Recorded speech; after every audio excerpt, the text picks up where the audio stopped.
Teresa. Yeah, hi everyone. How are you? Welcome to a episode of Zen Life or Lighten Up Zen Life.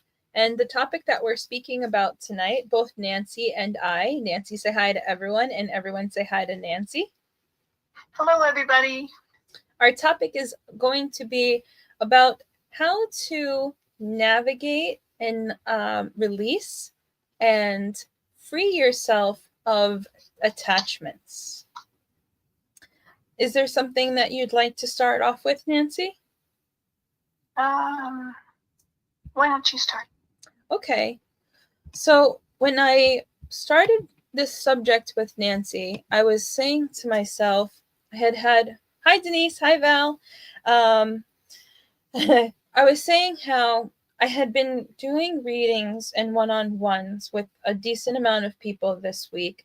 And in doing that, I noticed a theme of I was abused as a child and I couldn't, now I can't really let that go and I'm angry or something had happened to me at this point, but, and now I am this way because of it. So I noticed that the things that people were choosing to hold on to was causing them to suffer or not be as happy as they could be.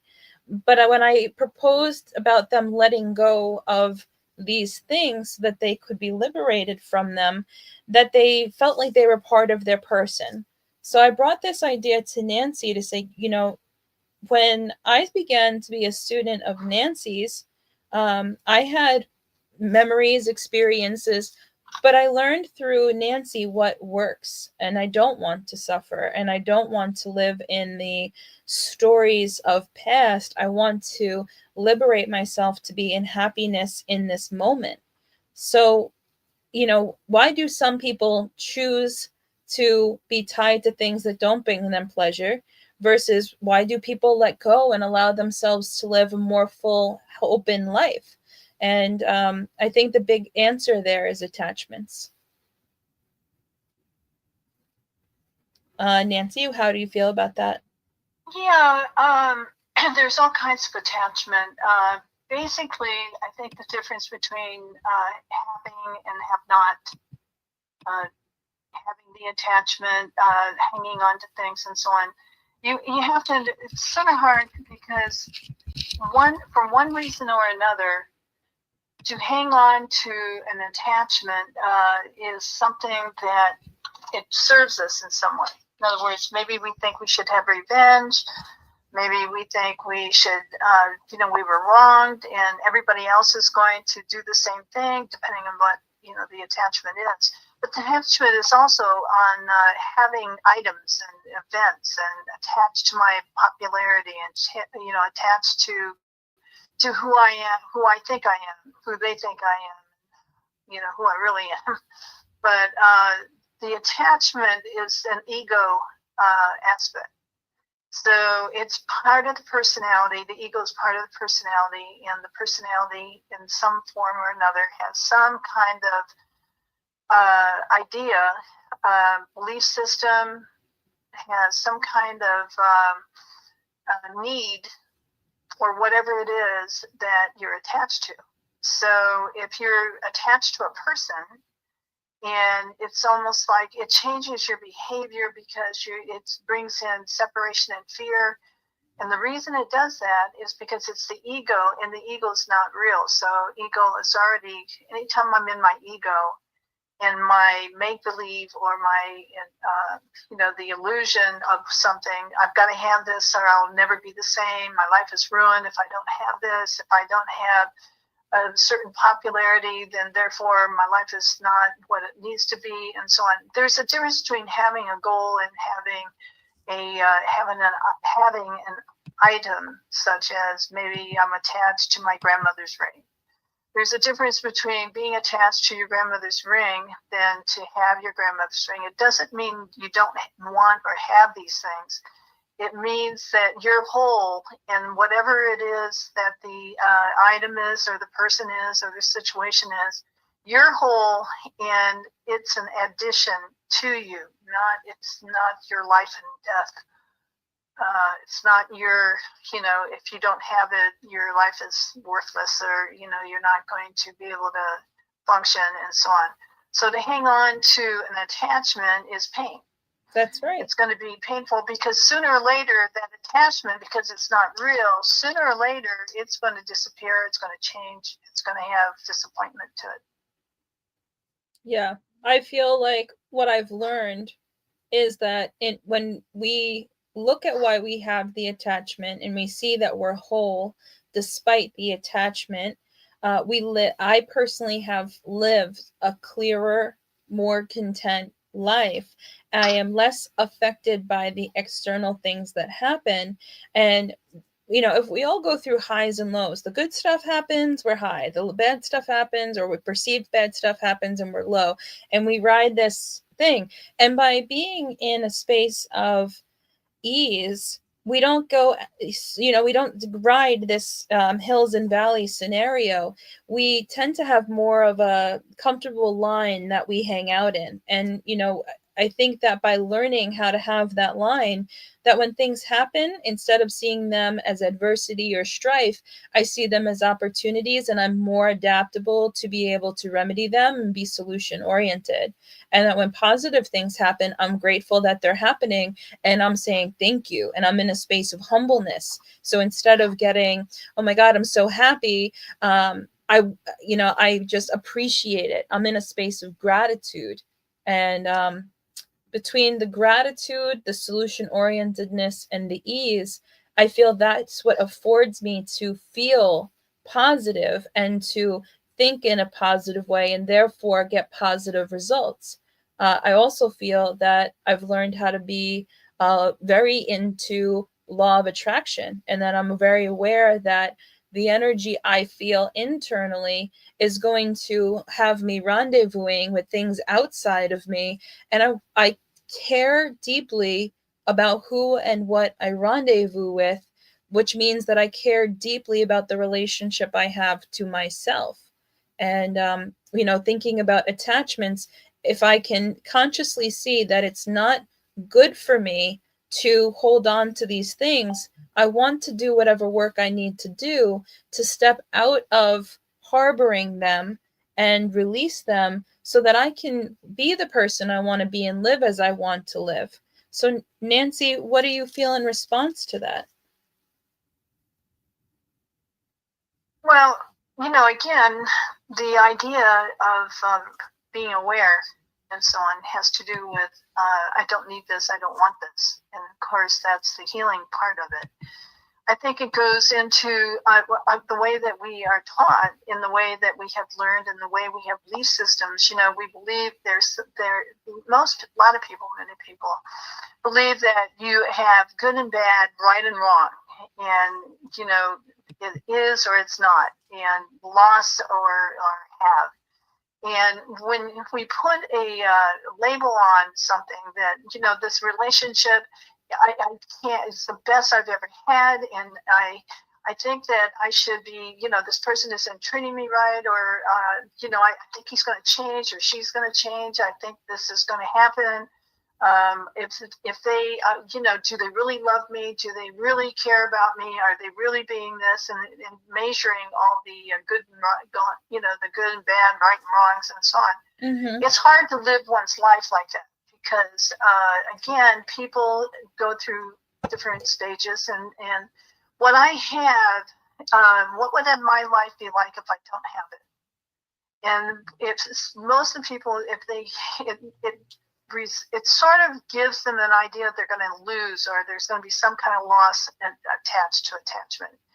And again, it's a false feeling, because whatever I'm attached to is not going to make or break me, unless I believe that it's me. That's who I am. I hear people say that a lot.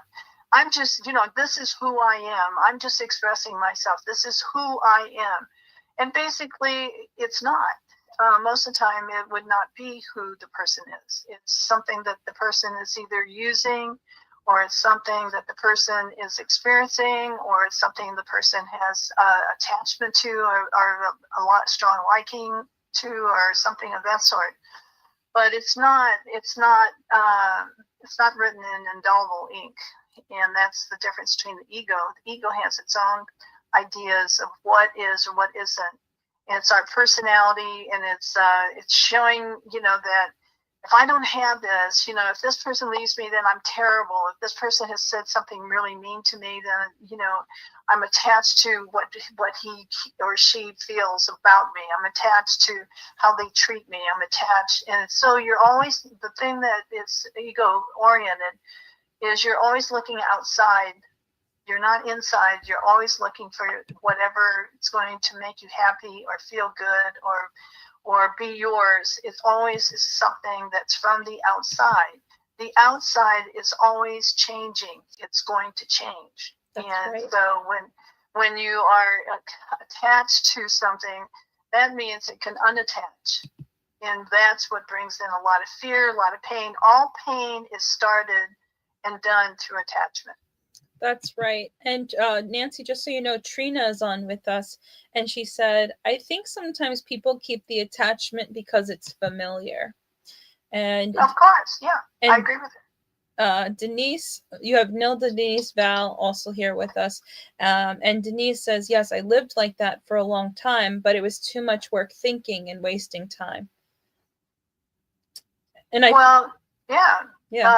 absolutely right. I mean, it's anything with the ego is going to have to do with thought. Anything that has to do with ego is going to be a belief system.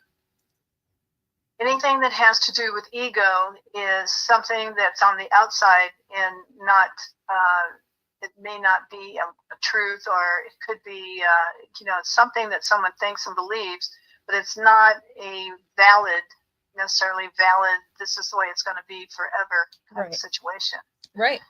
So the ego is not your, when we think and overthink and we think some more and we do this whole thing, and it is not the safe way to live one's life. Now, you can have the same, what's interesting is that you can have the same thing, like let's say you were attached to a car. You really like this car, and you really, and something happens to the car. It doesn't mean, number one, first of all, with the car situation, it doesn't mean you can't have that car and keep that car and have a great, wonderful time with that car. But if something happens to it, or if you decide later that you want to sell it, or you decide later that you don't want to drive that car, or you decide later, it may not be a later. Maybe you'll have the car for a long, long time. And, because it's familiar, as your friend just said, because it is familiar, you're still attached to it and so forth. So it might be difficult to sell it or to set it to the side. But it doesn't matter. It's still outside. It's still up to you whether you want whatever it is. Because you want it doesn't mean you're attached to it. What means the attachment comes in when you are addicted to it, the attachment comes in when you think your life has to change.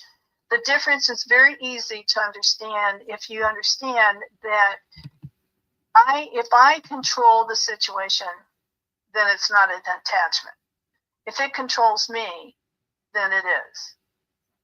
So the big one way to tell, what is or is not, it's not about not having whatever it is. It's, or not using it, or not enjoying it, or not liking it, or any of that. It's not so much that. If it's controlling you, then it's an attachment. Right. It's coming from the ego. If you are in control of it, then you are free. If it changes, you're free, you're living, you're flowing. If you want to keep it, you keep it. If you don't want to keep it, you don't have to keep it. If it goes away, then you still survive. Something else comes in its place. Because we're always changing. Everything is always changing. There's going to be change, and there is change. So if I want to be happy and comfortable, then I'm going to go inside. If something really touches my heart, great. It's a wonderful thing. If something that I can be, like you said, gratitude with, great. It's a wonderful thing. If I think if I don't have that, I'm not going to be who I really am. I'm not going to have a good time. I'm not going to be the same. I'm going to, life is going to be terrible. If it controls me, and that's what attachment does. If it controls me, then I'm on the wrong side of the track. That's right. That's right. And I had a business mentor for a while who was very inspirational to me. He was talking about what he had learned from going through divorce. And he said, when I was in my 20s and I was going through divorce, and my wife decided that she wanted to be with a different person and she no longer wanted to be with me, I was crushed. I was suicidal. I thought my life was over. And he had a very hard time of it. And his inspiration came from bouncing back through the hardship and developing self-love for himself, and that self-love empowered him, and then he grew and he became a mentor and so on. So when he stood up in the class and he said, when we have, he's like, he held up a Poland Spring bottle, so I'll use this glass aside. He holds up the Poland Spring bottle made of plastic and shoves a pen in it, and he said, when I shove a pen in this Poland Spring bottle, the life force inside this bottle, because it's not so strong, because you're not protecting it, it can hemorrhage out. But if I hold up this metal thermos and I can't stick the same pen through the side because you thought about protecting it. You've decided to hold a boundary or become self-aware or recognize your wholeness as an individual. And that's what Nancy's saying. So I feel like when we recognize we are love, we are whole, we are divine, we are special, we are everything that we could ever possibly look for on the outside, it's already within us, we thrive. And then everything that we rendezvous with is an add on. We can't control who decides to stay with us or how people treat us or what decisions other people make, or, we can't control the economy or the government or anything like this that we just learned in the last podcast that we were in together. But what we can control is our own actions and the energy that we share. And I'm inspired by that every day, as we collectively share positivity together. Well, the control, again, control is part of the attachment. And so anytime that you feel that you have to control something and manipulate something, or manipulating and controlling you, again, that is the attachment. It's the ego and the attachment. It's a fine line. I mean, you can, like I said, you can have the same thing and you're not attached to it, and you'll enjoy it, and then it'll stay with you, and it'll be really probably a very good thing for you. Or it could be very good. If it's not, you let go of it and just say, well, I tried that, it didn't work. Mm-hmm. And so either way, you stay at peace and harmony. It doesn't affect you in the same way. So it doesn't have to be about people. It can be about things. It can be about how I feel about myself. It can be about my profile. It can be about my work. I'm very attached to this job, and then all of a sudden the company goes under, or you get told that you're going to be laid off or something of that sort. Or, you start out and you have a really good, you're in sales and you sell all kinds of things and everything works right. And then we have a slow season and you don't have the same sales, and it makes you feel really bad that you're not good, you did something wrong, and so on.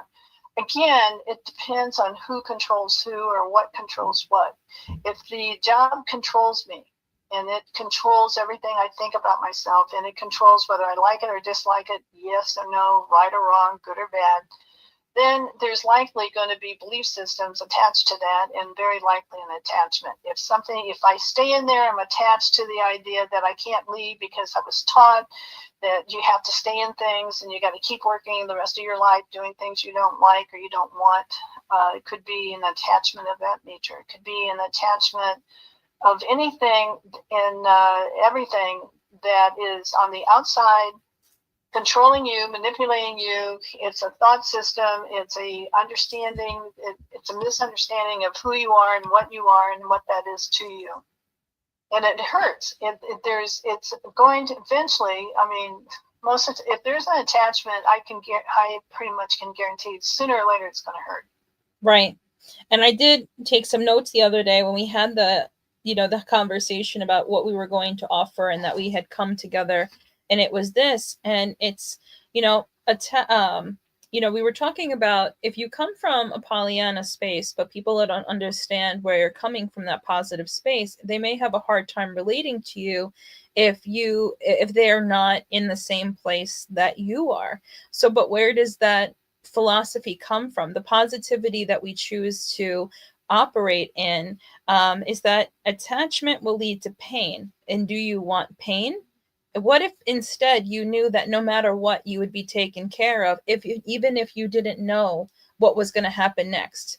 You just knew that you were going to be taken care of. And what if you just had a trust in that knowing?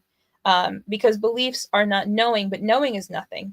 Nancy would tell me frequently, Teresa, get comfortable not knowing. That's going to be one of your greatest assets. Get comfortable not knowing. And I used to be very mentally controlling. I would think a lot, analyze a lot. I would want to know all the answers 10 steps beforehand so I could prepare for it.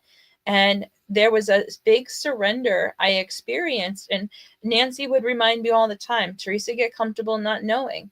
And every time that Nancy has taught me something, there's always been a benefit for me. So this is no different.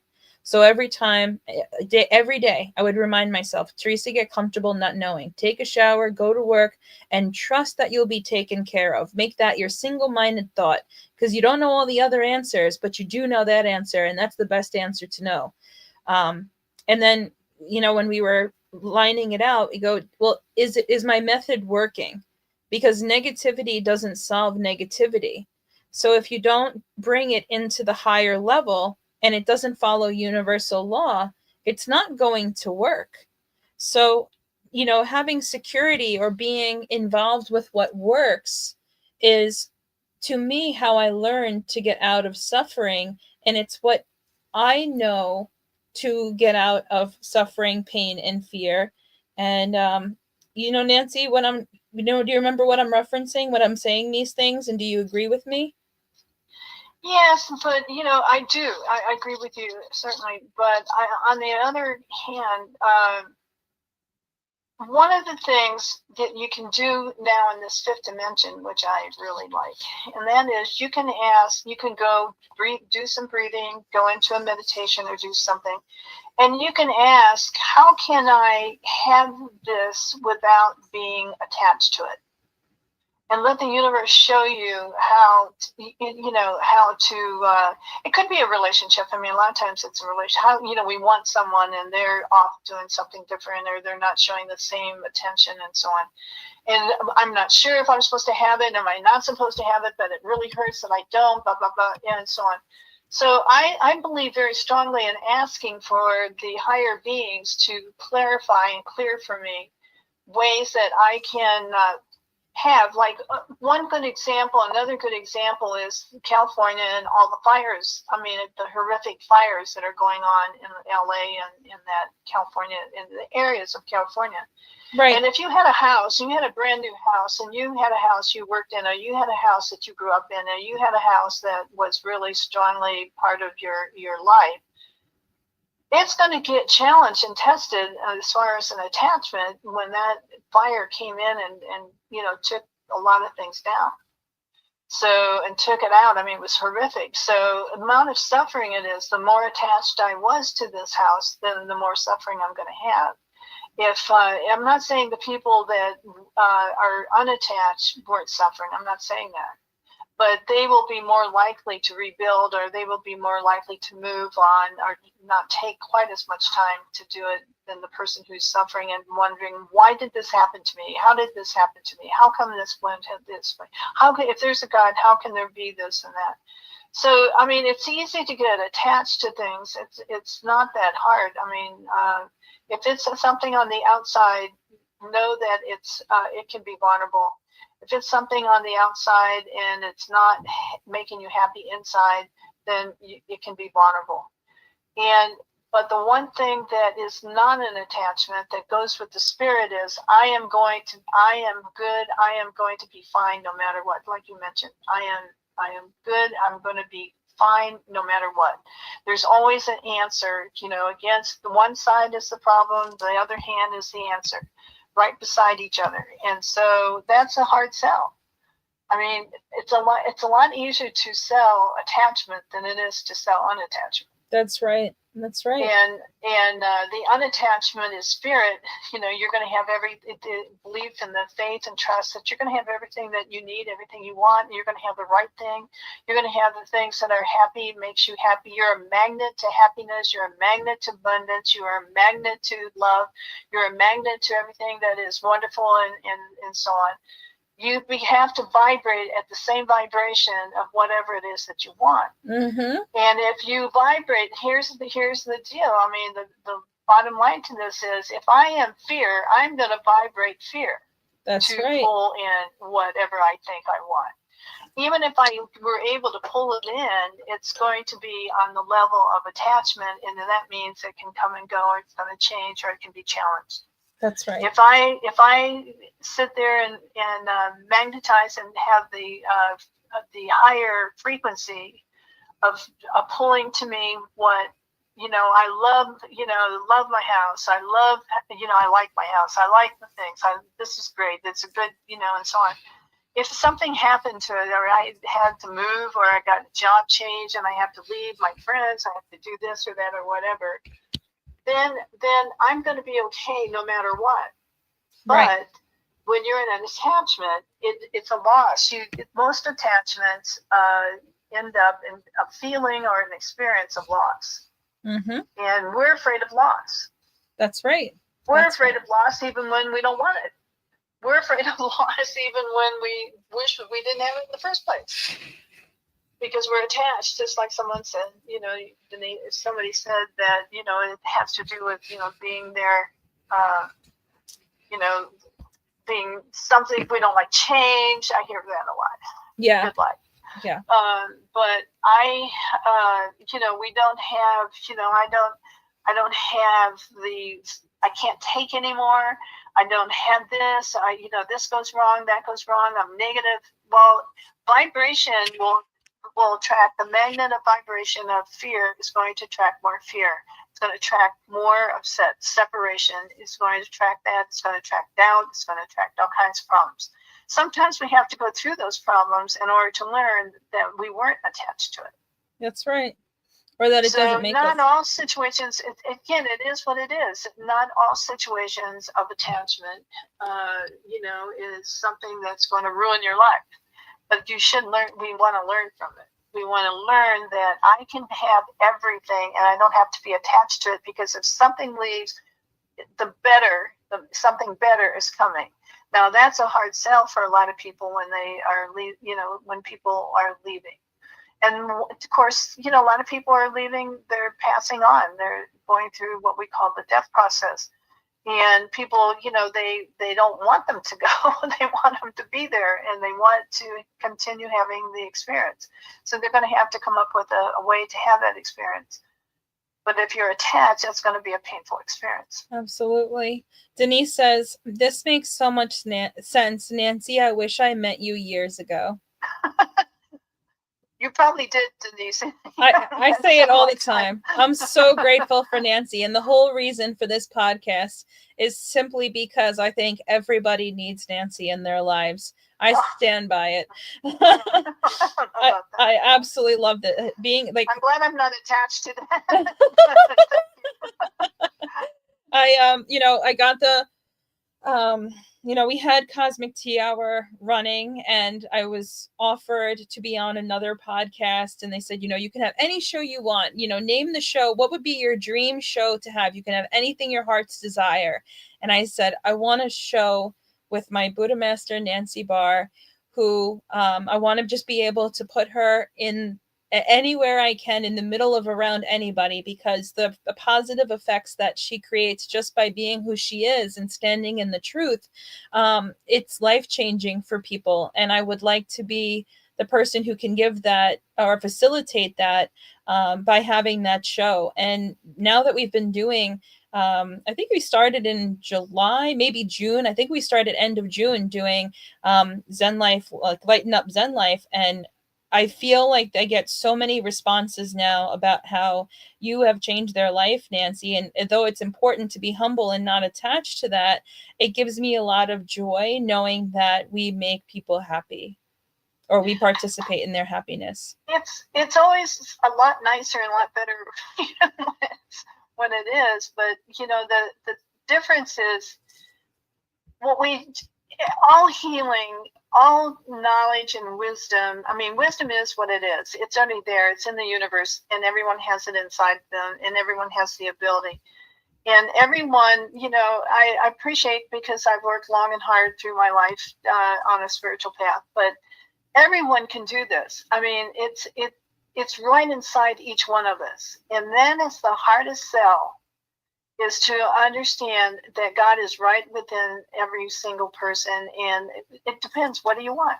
Right. How do you want to live your life? Which way do you want to go? And the world is changing on the outside and the way that anyone experiences, it's on the inside. So if you have a cluttered closet inside, you're going to have a cluttered something inside you. If you have if you're cleaning everything, chances are you're doing spiritual cleaning or some kind of cleaning up, your own actions and so on. Mm-hmm. The outside is literally a mirror to the inside. And so one of my big aspirations, to be in this as long as I have, and certainly to share it, is that it works. That's right. Simply put, I got tired of things not working, and I got tired of, I didn't like suffering much either, but I got tired of hitting your head against the wall and not coming out understanding things and not having clarity. I mean, why would I want to do that when I have clarity right inside me and everyone else does too? Why do I want to have one problem after another without any solution and going into, because of attachment, going into fear and being upset and so on? Why do I want to do that when I can always go to the source and go to a source and get the answer? How do I do this? How can I do this that works for me, not against me? One time I remember, again, I may have mentioned this before, but I sat in my bedroom. And I'm sitting there. I don't know if you'd call it a temper tantrum, but it was something. It was intense. And I sat there and I said, I want to understand everything. I want to know. I want to understand. I don't get this place. I don't get the negativity. I don't understand it. And of course, we might understand when we came here. We understood God better than our spirit understands God. It didn't understand dark. It didn't understand negative. So now we've gone to the negative. I feel like, we don't need a lot of more understanding. We need clarity to get out of understanding. That's right. Negative, That's right. So, Katrina. And I appreciate your words, but, everyone, I don't say that to be humble. It's the truth, and it's a hard sell. Every single person has, in their breath, has the divine, not just, that this or that or whatever. It's the divine. Mm-hmm. It put itself in our breath. And all I have to do is to recognize it's there. And then I'm going to make another announcement or, way that somebody can work on things. Is that okay? Do we have enough time? Oh, absolutely. We have plenty of time. I'll make it fast. When you're breathing, the first breath, you do breathing, you do deep breathing and you relax. It helps relax. That's one of the main ways of going into a meditation or relaxation.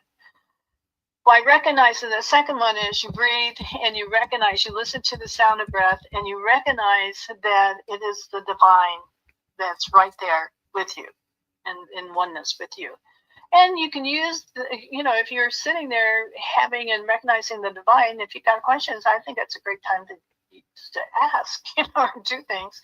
Or if you want to say gratitude or whatever you want to do with the divine. If you had a visitor, a guest, and this isn't a guest, you're the guest to the breath, Yes. So, and then here's the third one, the third step, which I'm telling you at the same time, Teresa, and that is, imagine you do your deep breathing, but imagine that you're breathing from your heart chakra, right from the back, and the breath is coming from the heart.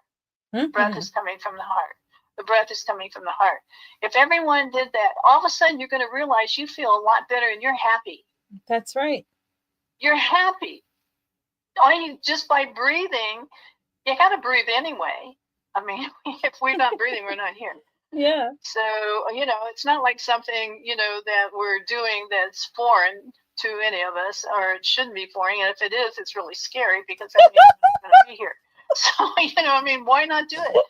And if the first part relaxes you and you want to just do that, if the second part is you want to understand how important, what a gift this breath is, and what a gift the beings that it put itself in, so everybody who breathes has a chance to change or to go and be their spirit self.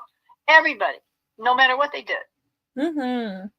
And that is a miracle. I mean, that in itself is a miracle. I mean, it's beyond miracle. And then now you have, if you don't like that you're feeling down and out, and you're attached to something and it didn't work the way you thought it was going to, and you don't want an attachment, you want to not go through this pain anymore, and you want to get lift, start breathing and breathe through your heart chakra. Start breathing through your heart chakra and ask for a way to let go. Ask, I send things to maybe I shouldn't say this, but to the black hole, here, take this. You can have it. I don't want it anymore. But ask for a way to be freed and understand, because the fifth dimension will always answer prayers that are solution. Always. That's right. Not just maybe, not just sometime, always. Sooner or later, you'll get the answer of how to let go of that.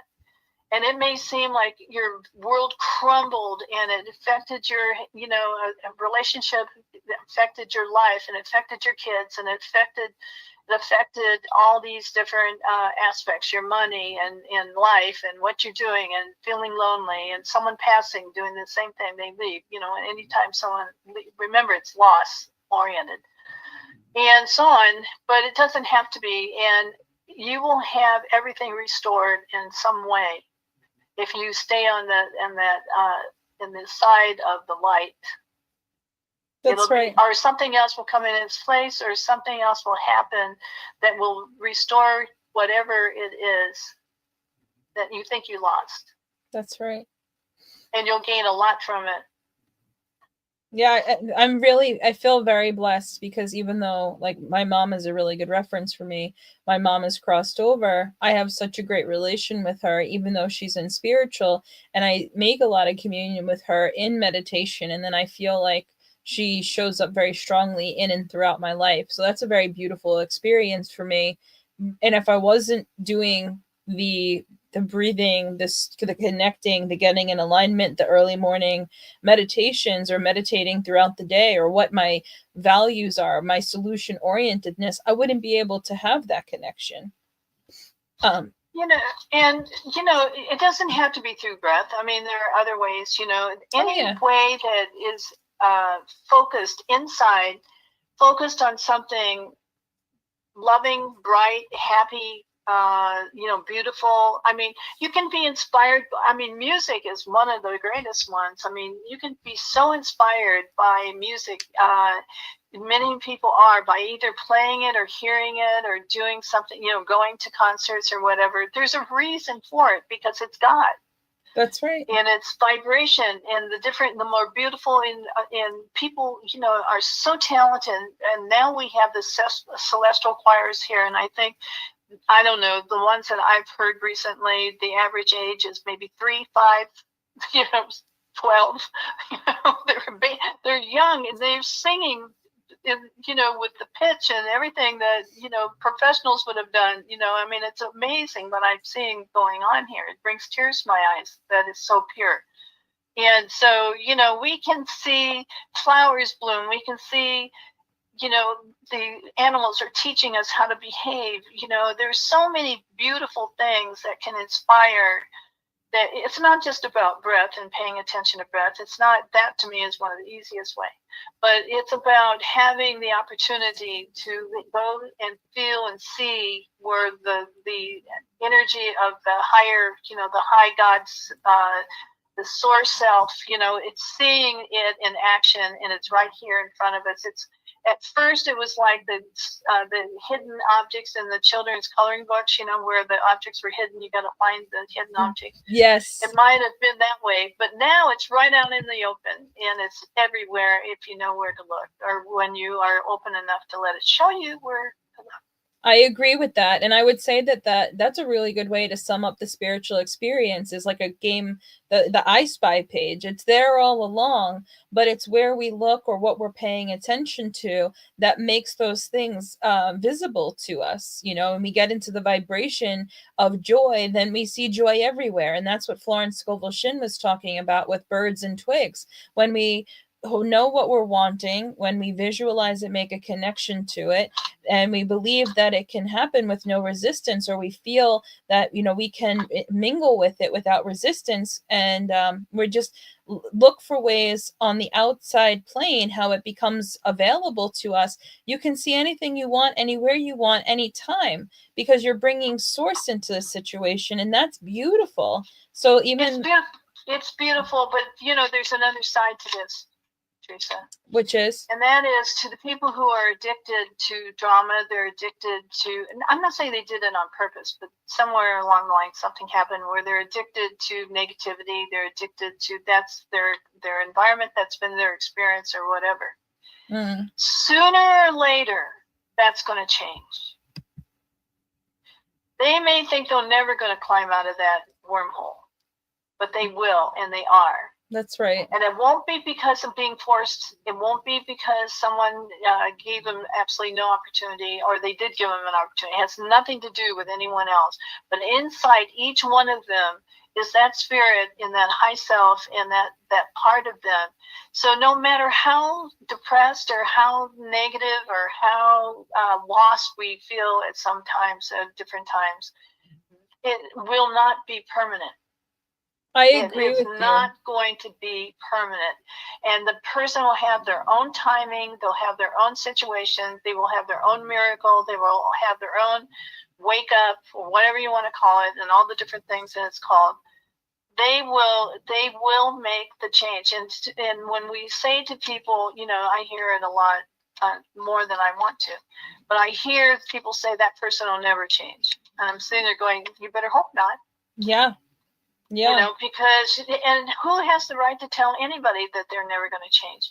No one is destined for this evil, negative, can't get out of the mess. It's, the negativity, the suffering, and so on. We were not made for that. That's not right. Just the teachers and the masters and those. No one that has breath was made for that. We're going through it, and a lot of people are going through a lot. I mean, those fires have to be devastating to a lot of people. I mean, I can't imagine why not. But something will happen. Someplace, somehow, something will take place. And this is a time of miracles, and this is a time that, people are going to change. I mean, the earth is changing, our bodies are changing, our minds are changing. They say it's the end of time. Well, time and mind are the same thing. So it's a way we think. And so things are changing, they're going to change. And I believe that there's just a whole bunch of source and divinity and divine that people don't always see or know or feel or connected to, but it's there. And I think that it's going to be something that's going to be really interesting for them. They will climb out of the wormhole if they want to. That makes me have so much joy and gratitude every day. That's the place that I stand in when I sit and bliss out throughout the day, and I feel that deep love and gratitude, and just appreciating the people that I interact with, and that is the truth, and that I'm aware of that truth. And there's so much life around me and ahead of me that I know that truth now. And what amazing things can I experience in my life because I know that truth right here and right now. There's a couple people who've made some comments, Nancy, that I just want to share with you. Okay. Katrina is our Katrina, right? From oh, really? Yeah, Katrina. Yeah, I love Katrina. I know. That's why I caught earlier when I said Trina said, and you were like, your friend. I was like, no, it's our friend. Yes, it is. It certainly is. Yes. So she said, I definitely needed Nancy in my life. Breathing from the heart is a life changer. For me, it adds light to breath. So that was Trina, and she says hi. And then when we were talking, Denise said, "This makes so much sense, Nancy. I so wish I met you years ago." Val says, "I agree. The message is always needed for me." And Denise says, "Sounds silly, but I'm so happy when I watch this show or you. I feel like I could cry." And Nilda says, "This is the right time for Nancy and Teresa to come into my life. I feel so blessed to have you all now." And then, everyone like gave hearts to the group. And then Denise says, "I feel like running around hugging everyone. That's what this show does for me." It's so true. I feel that way all the time too. That's why I do. And so much of what is being shared in the show right now is the exact inspiration that I feel and have towards creating this event I created to offer on February 7th called Feast for the Soul, because it is art, wellness. We have like live artists who are painting and showcasing their work. We have musicians coming to play live music. We have a space for people to come and gather, beautiful, healthy food that's going to be prepared in an artistic way. And it's a dance, like an ecstatic dance planned out for people so that they can move to the music and use it as a like meditation and movement to get out of the mind and into the experience of just being in breath and uniting with frequency. Like, I'm thrilled. And as Nancy's been saying all these things, I'm like, yep, absolutely. Like, that's that's why we're doing these things. It's so wonderful and beautiful to feel creative and inspired and share this, to have this community experience that we get to partake in all together. And this podcast is even an extension of that as well. And to add into it, Nancy and I were, taking notes with and saying the other day, is like enlightenment is following universal law and being one with the higher level because it works. The lower level doesn't work, but if we keep doing that, then we partake in illusion or insanity. We are not here to save people or tell them what to do. We're just here to light up, to be our best and highest self. And we can always ask the higher level for the real self to come in, whether that is the real self where we see it for us, or if we're dealing with something with someone else, to ask their real self to come in. Everything is always fluid and in motion. And I feel like the more we look at that I Spy page and focus on joy, the more we realize that life is not stagnant or slow. There's always a flow to it. That's, I think, really being in the river of energy of source in the higher levels is understanding that we are constantly living in this beautiful flow of energy and love. And regardless of what's going on in the external or wherever energy takes you, I feel like what I've learned in my experience is just being grounded and holding the truth that this beautiful energy of light and love is constantly washing over me and others, and we share it. And if you tap into it, you benefit from it. And the good thing is that whether you're here right now or you arrive later, is that we're going to arrive, and that gives me strength and joy to be here now. I don't have to worry about when someone else is going to get there. I could say, thank you to their high self for doing their best and highest good in the fifth dimension and above. Thank you for my high self doing that which is for my best and highest good in the fifth dimension and above. I asked for something nice to happen for them. I asked for something nice to happen for me, and I get to move on. And it's great. It's great to have no attachment to the situation, because old me had so much, and this me, my real me, does not. And it feels very, very nice to live that way. It's the way we're supposed to live. That's how I feel. And Lucy it was says hi. meant for us. Everything was put together for us as a gift, and all we have to do is accept it. Absolutely. Lucy says hi. She just joined us, Nancy. Good. Hi, Lucy. And Katrina, love you. Aw, she sent you back hearts. Yeah, great. And everybody else, everyone. again, happiness is there in when people can share it.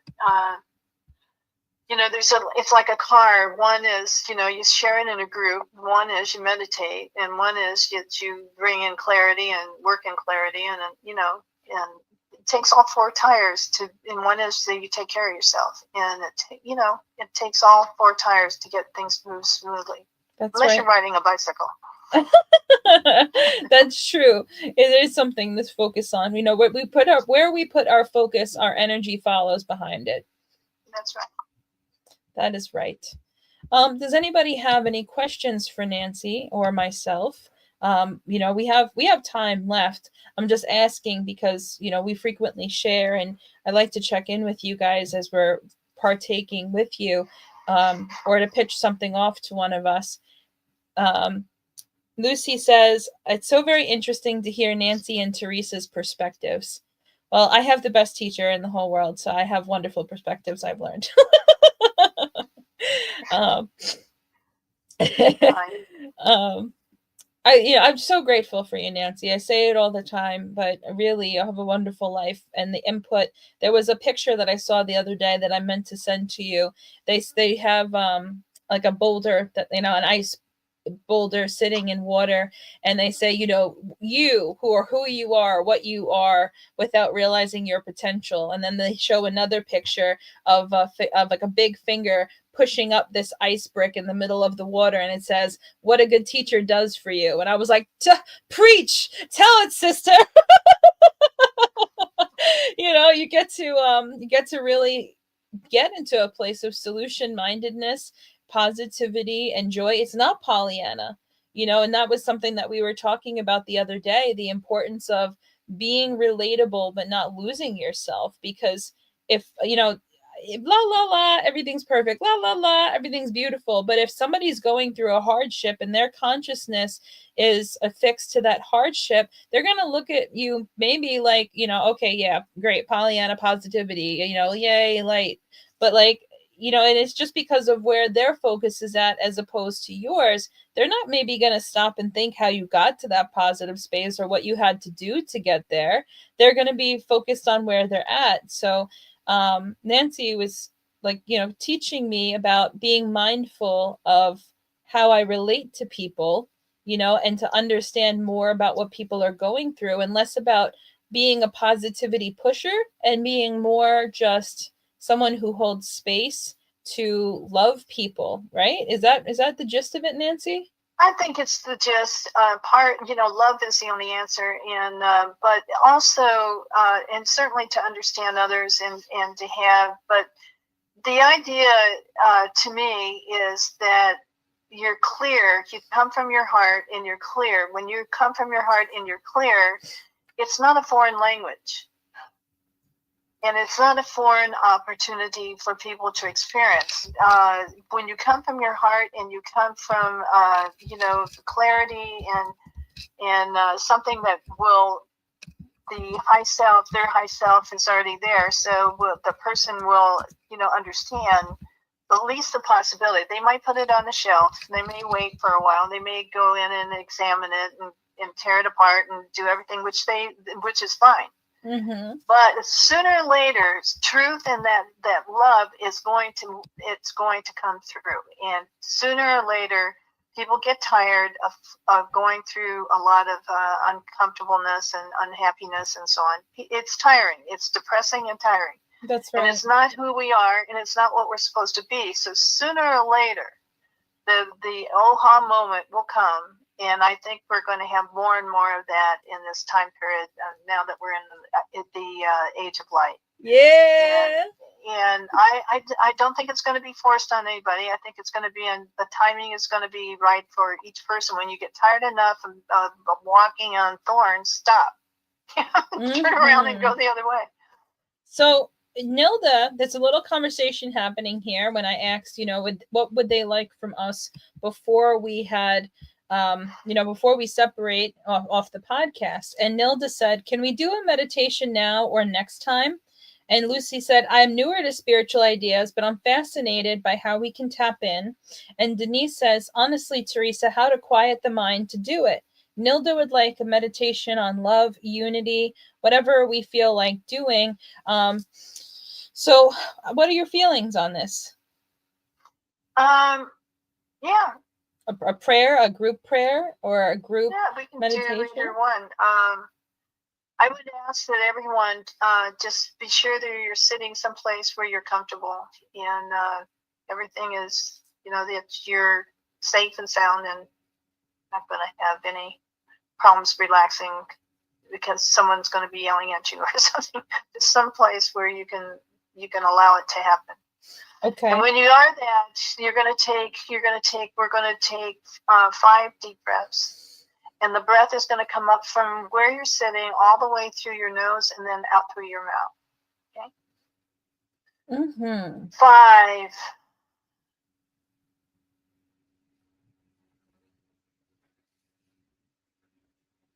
4. It's not trying, you just let it happen. 3.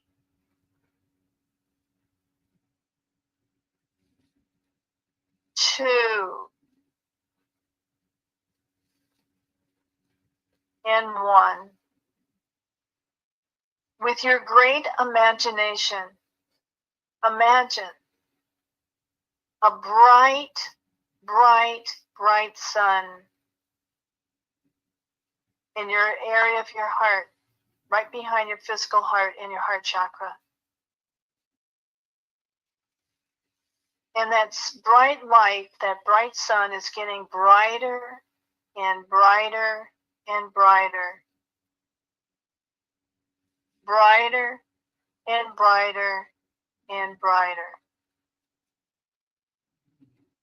Brighter and brighter and brighter. With your great imagination, imagine a bright, bright moon to the side. And that moon too is getting brighter and brighter and brighter. Brighter and brighter and brighter. As you now continue breathing, deep breathing, that moon is going to move ever so gently. And it's going to move closer and closer and closer until it melts into your sun in the heart chakra. The moon and the sun become brighter and brighter and brighter. And as you do and you experience this bright, bright opportunity, I'm going to be quiet and just allow whatever comes to you. It's not about talking to the moon and the sun. It's about the universe talking to you. Just take some deep breaths, keep breathing, and the sun and the moon becomes brighter and brighter, brighter and brighter, brighter and brighter. When you get the message and you are in oneness with the message that the moon and the sun has given you, your eyes will open and you'll feel totally refreshed.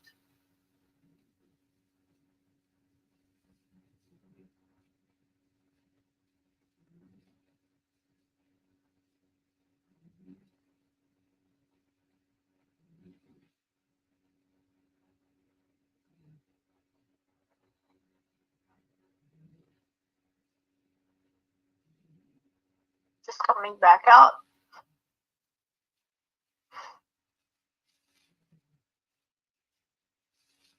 Are you there? I'm here. I'd like everyone to go back under just for a moment. Everybody just take some deep breaths, and I'm just going to show you something else here. And you're going to just take deep breaths. So you're going to bring your breath up through your nose and out through your mouth. You're just gently going to breathe and relax and allowing your whole body to relax. If it's safe and sound, it makes sense to you. Imagine with your great imagination, there is a light bonfire. It's violet light. and it looks like a bonfire. It's flames, and it's beautiful. It's the violet light, the Om Ahom, and it's the violet light, and it gets rid of anything you don't want. It is absolutely amazing. It's a miracle worker. It gets rid of anything you don't want. So, and you can walk over and you can put into that violet flame in that fireplace, and you can put anything and let go of any worries, any fears, anything you've been working on that is not for your highest good, or just put it into that violet flame and just watch the flames. It's going to disappear right in front of your eyes.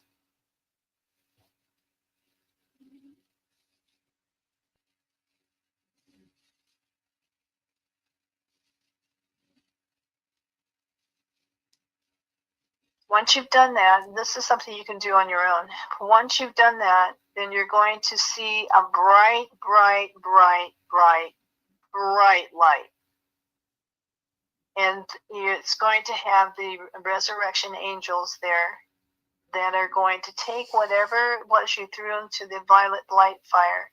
It's going to take the answer and the solution, and it's going to bring it into the most beautiful, fast, easy, comfortable, successful solution.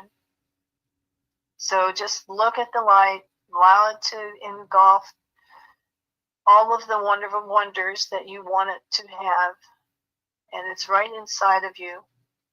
It's right with you. It merges with you, and you will see and feel and be. You'll have a change of a solution that's going to be really fun. It's going to be so much fun for you to realize you can do this.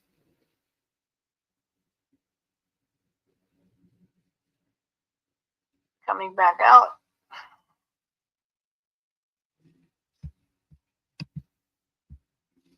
Hopefully no one was in the car when I was trying to. Well, I love that. I had really great visuals in that experience. Thank you for doing that for us, Nancy. Sure. Hope everybody, again, people, just practice it yourself, because, I rushed it along because we're doing what we're doing the way we're doing it. Yes. I definitely came out feeling refreshed. When you do that, to understand the theory, the spirit behind that is the sun represents spirit, and the moon represents you, and your thoughts and your mind, and your life, so to speak. So when you take that moon and you bring it over and you melt it into the sun, that your life, it's really asking for your sun, your spirit, and your life to become one. That's beautiful. It can be very fun. It can be. Nelda says that was amazing. Thank you, Nancy. Oh, you're welcome. Belle says thank you so much. There's so many. I mean, there's so much, but you don't have to have anything. Meditation is, in my experience, and Nancy isn't here, but in meditation for me is the universe talking to me. Mm-hmm. Mm-hmm. And so people have a hard time with meditation sometimes because they're trying too hard and they're trying to do all the talking. All you have to do is breathe. That's right. And as you bring the breath in and out, and if you want to listen to it, then you'll really connect, again to the spirit. And if you want to do it from your heart chakra, it brings a smile to my face when I do it now. It taps into the happiness nectar. So anyway, I mean, that's what I think it does. And so anyway, as you don't have to become complicated at it. You might just sit down and say, I'm here. I'm just here. That's right. Help me, guide me. I should say guide more than help. Guide me to whatever I need to know, or however I need to, how do I do this, or whatever.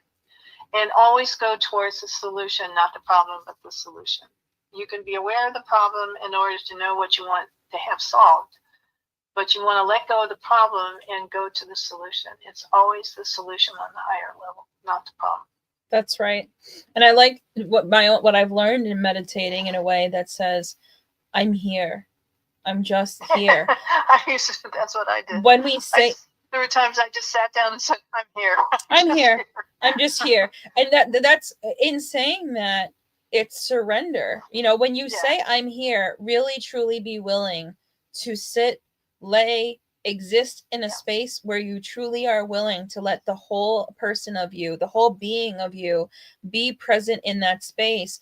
I am here. I am here right now. I'm just surrendered entirely to the guidance of my high self. And don't have expectations of it's going to be this way or it's going to be that way. If you were going to a high being or a high level within yourself, you don't have to tell it what to do or what you need. It may be silent and you get the information later, when you're during your day, because you were too tight to, give it to you then. Or people try too hard and it's not about trying hard. It's not about how long or how hard it is. It's about just being there and go inside and be willing to allow the whole universe is inside you. So allowing it to either do nothing or everything, whatever you need at the time. It may be just relaxation. It may be, coming up. And then if you want something, you want to accomplish something, that's guided meditation. Right. And guided meditation is what I just did with you.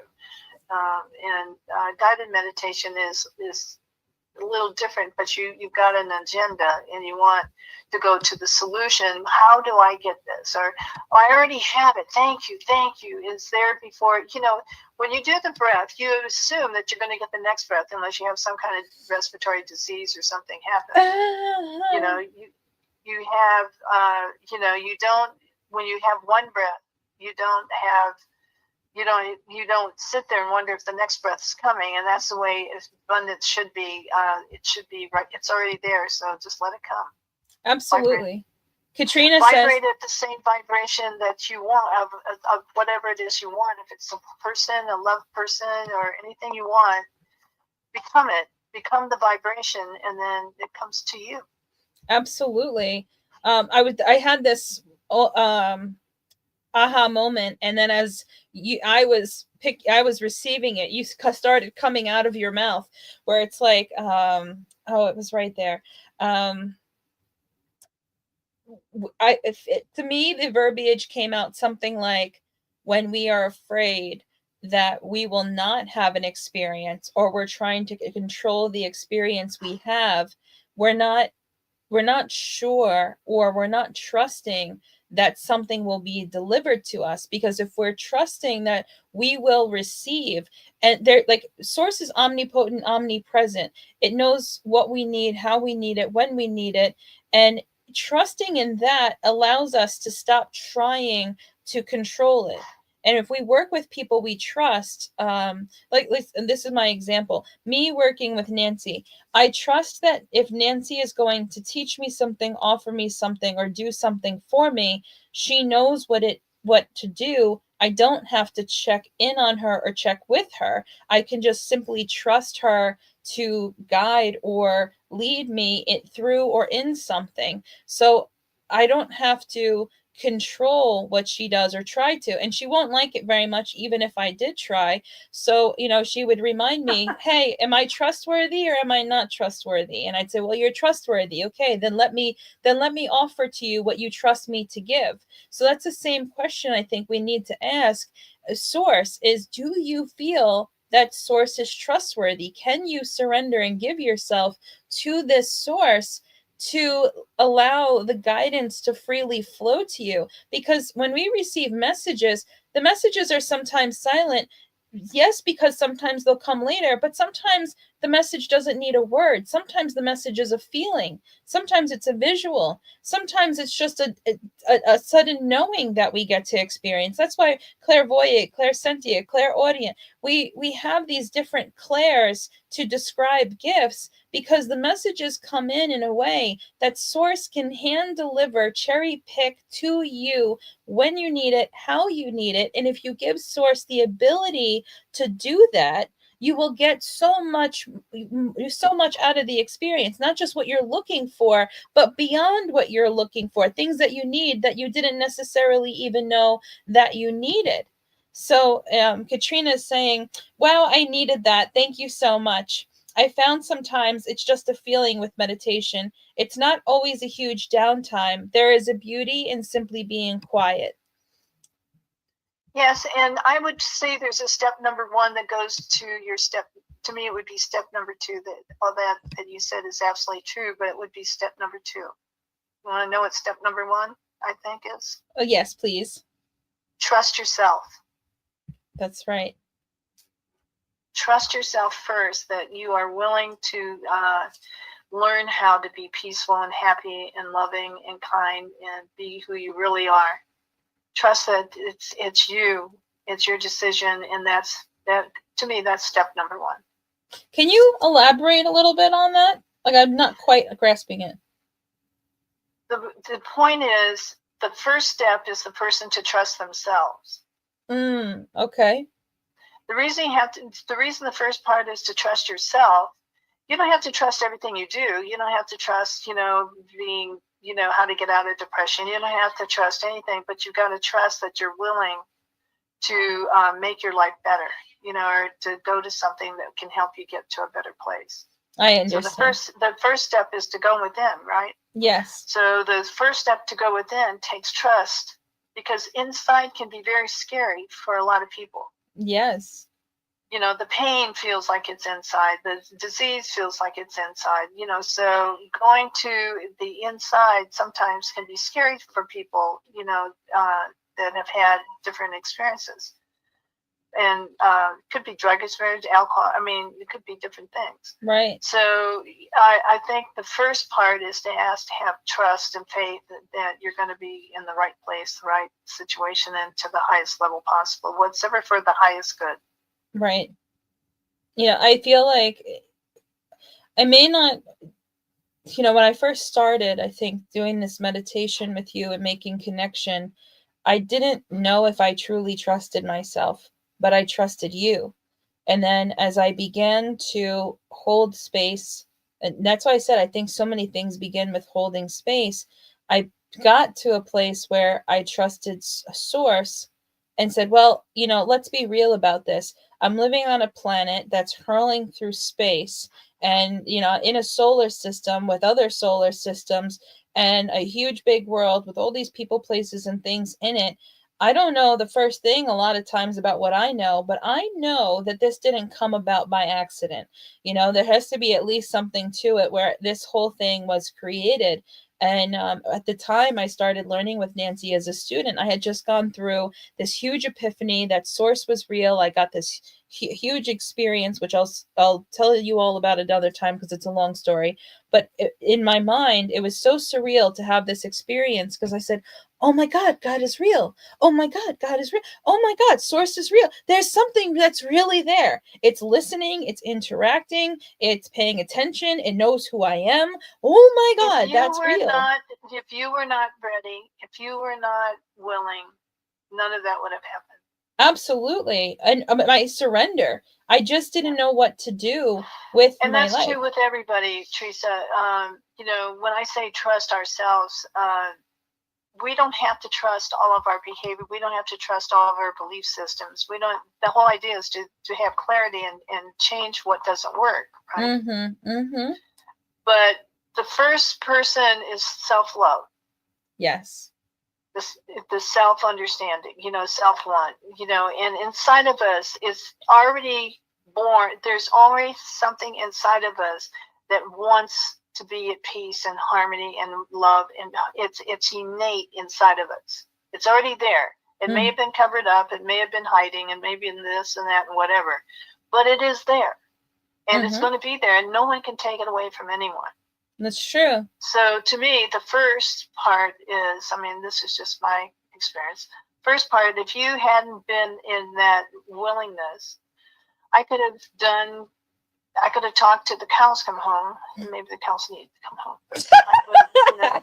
I would have talked for a while, and it would, you're the one who did this.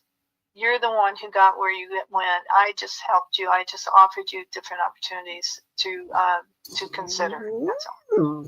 Oh yeah, you too. Lucy agrees with that statement. She's laying next to me. She woke up for that.